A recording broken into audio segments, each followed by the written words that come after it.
The house of the soul, it's a very complex house. God has given it to you on a kind of rental agreement, a lease. So it's not yours, it never was, to do what you like with, and you probably haven't kept any of the conditions which God has written into the lease.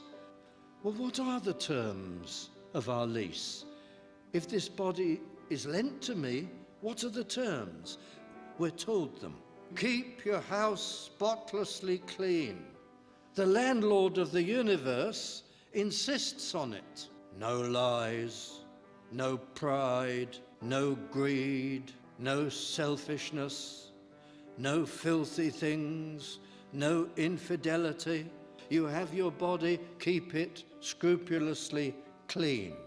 Keep it repaired. If you have any trouble, it's in the rental agreement.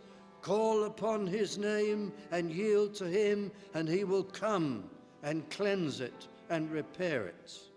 And what's the rent for your body? Gratitude to God for the fact that you've been given life and a soul and a body to house it in. That's the rent. Have you paid any? I didn't for years. We spend the rent on ourselves. How do we do that? Well, all my time and all my enthusiasm and all my mental and physical energy is spent not on gratitude to God, but on me. But then, to extend the illustration, the time comes when the landlord starts to send us letters.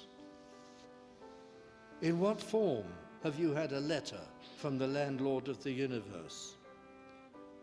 Well, now and then your conscience has been stirred, that there's more to life than just your money and your goods and your earthly pleasures, that there is a God, there is a Creator, and your conscience is pricked for some of the things you've done, maybe terrible things to other people. They're letters from the landlord. Set your house in order. Come and discuss with me your back rent. Come and think of your relationship with the God of your soul.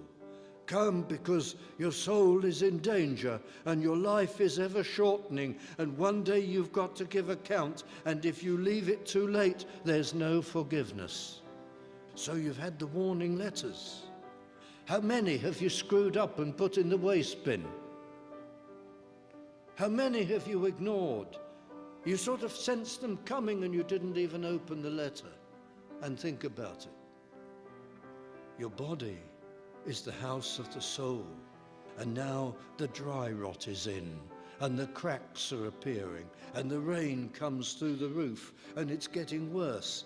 You're letting atheism in. You're now critical of God. Your house now is in a terrible state. There's rot everywhere, and there are rats of unbelief and cynicism running about inside you. And then eventually the lights will go out. You're not paying bills. The electricity is cut off. You've become a complete atheist. All spiritual light has been switched off. You're in a hopeless state now. You doubt everything and you believe nothing. You blame the landlord for all your troubles. Dear friends, what hope is there for us? How can you pay all that back rent? How can you ever mend your life and the house of your soul? How can you make up for all the sin and the insults to God, the things you've done, thought, and said? You can't. He is holy. He cannot let us off. He's perfect. He's just. God will not contradict his holy nature and his character. Amazing love. He's paid himself.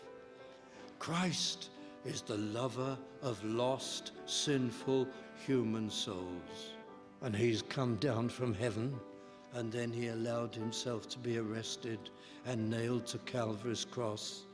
And when he was there, he said to the Father, "Punish me for their sins instead of them." Christ took it all. We cannot begin to imagine it, friends. Repent of your sin and give yourself to Christ, and you will be made new now and forever.